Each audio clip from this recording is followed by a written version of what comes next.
Welcome to rhythm of learning. വളരെ കുറച്ച് ദിവസം മാത്രമേ ഉള്ളൂ നമ്മുടെ മുമ്പിൽ ഇനി അല്ലേ. ഇന്ന് 15-ാം തീയതിയായി. 15, 16, 17 3 ദിവസം കഴിഞ്ഞ് കഴിഞ്ഞാൽ നമ്മള് എക്സാം എഴുതാൻ പോവാണ്. അപ്പൊ എക്സാമിന് പോണേക്കാൾ മുന്നേ വളരെ ഇമ്പോർട്ടന്റ് ആയിട്ടുള്ള കുറച്ച് കറണ്ട് അഫയേഴ്സ് നമുക്ക് നോക്കിയാലോ. 2026 ഇന്ത്യ സന്ദർശിച്ച മ്യാൻമർ പ്രസിഡന്റ് ആരാണ്? 2026 ഇന്ത്യ സന്ദർശിച്ച മ്യാൻമർ പ്രസിഡന്റിന്റെ പേര് എന്താണ്? എന്താണ് അദ്ദേഹത്തിന്റെ പേര്? യുമിൻ ഓങ് ഹായ് എന്നാണ്. എന്താണ്? യുമിൻ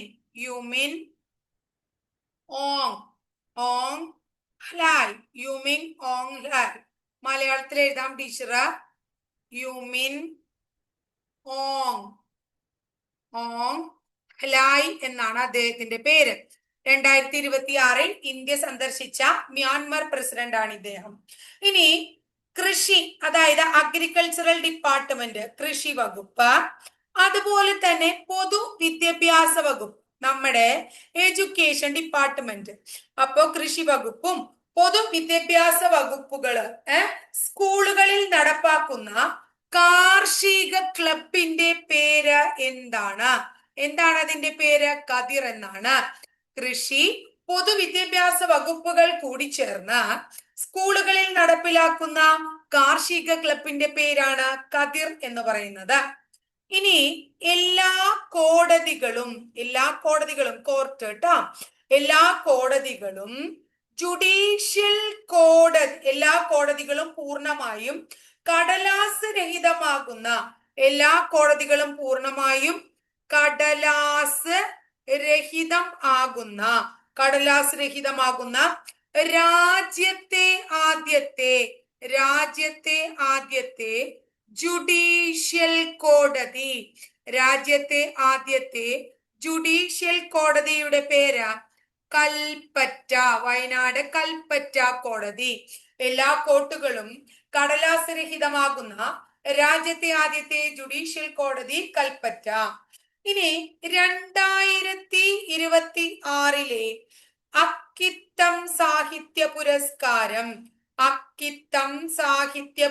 ഒരു ക്വസ്റ്റ്യൻ പേപ്പറിൽ ടീച്ചർ കണ്ടുണ്ട്, ഇത് ചോദിച്ചിട്ടുണ്ട്. അപ്പൊ അതുകൊണ്ട് നമ്മൾ ഈ 2026 തന്നെ ക്വസ്റ്റ്യൻ പേപ്പറുകളിൽ അക്കിത്തം സാഹിത്യ പുരസ്കാരം കണ്ടിട്ടുണ്ട്. അപ്പൊ ഒന്ന് പഠിച്ചു വെക്കാം.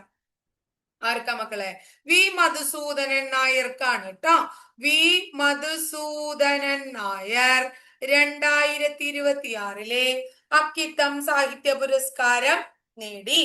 അടുത്തത് നമ്മുടെ സംസ്ഥാനത്ത് പോലീസ് സ്റ്റേഷനുകളിൽ ആരെങ്കിലും പോയിട്ടുണ്ടെങ്കിൽ, വേണ്ട, പോലീസ് സ്റ്റേഷന് പോവാണ്ടല്ല, അതിന്റെ കുനിക്കോടെ യാത്ര ചെയ്തിട്ടുണ്ടെങ്കിൽ നമ്മൾ കാണാം ഈ പോലീസ് സ്റ്റേഷന്റെയും സമീപപ്രദേശങ്ങളിലൊക്കെ തന്നെ ധാരാളം വാഹനങ്ങൾ കൊണ്ടിട്ടേക്കണ കാണാം. ഓരോ വാഹനങ്ങളൊക്കെ പിടിച്ചെടുത്തിട്ട് ആ വാഹനങ്ങള്, പോലീസ് സ്റ്റേഷന്റെ ഒപ്പം അടുത്തുള്ള വാഹനങ്ങൾ നീക്കം ചെയ്യാൻ ഒരു പദ്ധതി കൊണ്ടുവന്നു എന്നാ പറയണേ. എന്താണ് ആ പദ്ധതിയുടെ പേര്? അവിടെ സ്ഥലം ഉണ്ടാക്കുക, സ്പേസ്. എന്താണ് ആ പദ്ധതിയുടെ പേര്? സ്പേസ് എന്നാണ് ആ പദ്ധതിയുടെ പേര്. ഇനി 2025 കേന്ദ്ര സാഹിത്യ അക്കാദമി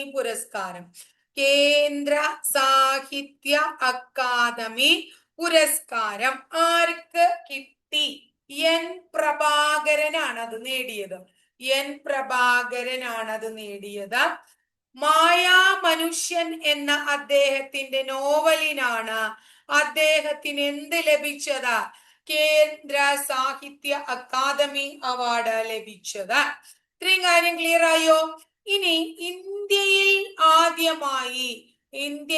ആദ്യമായി ഹൈഡ്രജൻ ട്രെയിൻ സർവീസ് ആരംഭിക്കുന്നത് എവിടെയാണ്? ഇന്ത്യയിൽ ആദ്യമായി ഹൈഡ്രജൻ ട്രെയിൻ സർവീസ് ആരംഭിക്കുന്നത് ഹരിയാനയിലാണ്. അടുത്തത് 2026 ജൂൺ മാസത്തിൽ ഇരട്ട ഭൂകമ്പം ഉണ്ടായ രാജ്യം ഏതാണ്? വെനസ്വേലയിലാണ് 2026 ഇരട്ട ഭൂകമ്പം ഉണ്ടായത്. 2026 ജൂണിൽ ആരംഭിച്ച ഇന്ത്യയിലെ ആദ്യത്തെ സ്വകാര്യ സ്വർണഖനി ഏതാണ്? ഇന്ത്യയിലെ ആദ്യത്തെ സ്വകാര്യ സ്വർണഖനി ജോനാഗിരിയാണ്. ജോനാഗിരിയാണ്. ക്ലിയർ ആയോ? അടുത്ത ചോദ്യം, എന്നാണ് GST ഡേ?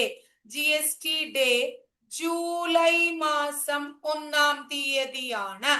ഇനി മതത്തിന്റെ പേരിലായാലും ട്ടാ, ശ്രദ്ധിക്കുക, മതത്തിന്റെ പേരിലാണെങ്കിലും ഒരു ജലാശയത്തെ മലിനമാക്കാൻ ആർക്കും അവകാശമില്ല